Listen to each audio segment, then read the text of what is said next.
सुरेश धस यांच्यामुळेच बीड बदनाम झालाय असं म्हटलंय पंकजा मुंडेंनी। बीड हत्या प्रकरण राजकारण न आणता संवेदनशीलतेने हाताळावं असं आवाहन पंकजा मुंडेंनी केलंय। तर आम्ही कुठे बदनाम करतोय? सुरेश धस यांनी पंकजा मुंडेंनाच हा सवाल केलाय।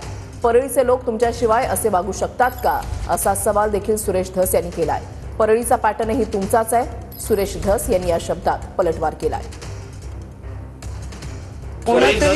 बीड मध्ये नाही, फक्त परळीमध्ये आहे बीड बदनाम। कुठेतरी परळीला बदनाम करण्याचं देखील असं आहे का? नाही, त्यांच्यामुळे तर बीड बदनाम झालंच आहे ना। कारण शेवटी या विषयाचं ज्या पद्धतीने मांडणी झाली आहे राज्यभरामध्ये, त्याच्यामुळे राजकीय भूमिका न घेता जर ह्या विषयाकडे संवेदनशीलतेने बघितलं असतं तर असं झालं नसतं। अशा अनेक घटना राज्यभर घडत आहेत आणि म्हणून ही घटना निर्घृण आहे, तिचा आम्ही तीव्र निषेध केलेला आहे, वेळोवेळी केलेला आहे।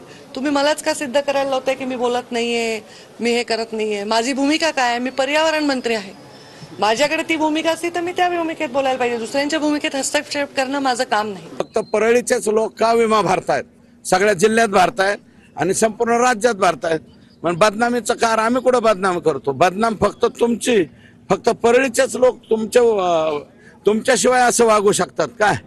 कृषी मंत्री तुमचा, परळीचा पॅटर्न तुमचाच, आणि या पॅटर्नची सुरुवात ही बीड जिल्हा मध्यवर्ती बँकेत झालेली आहे। एक 2 ते 3 दिवसामध्ये सुरुवात 200 कोटी पासून झालेली आहे आणि ही 2000 ते 4000 कोटीवरती गेलेली आहे।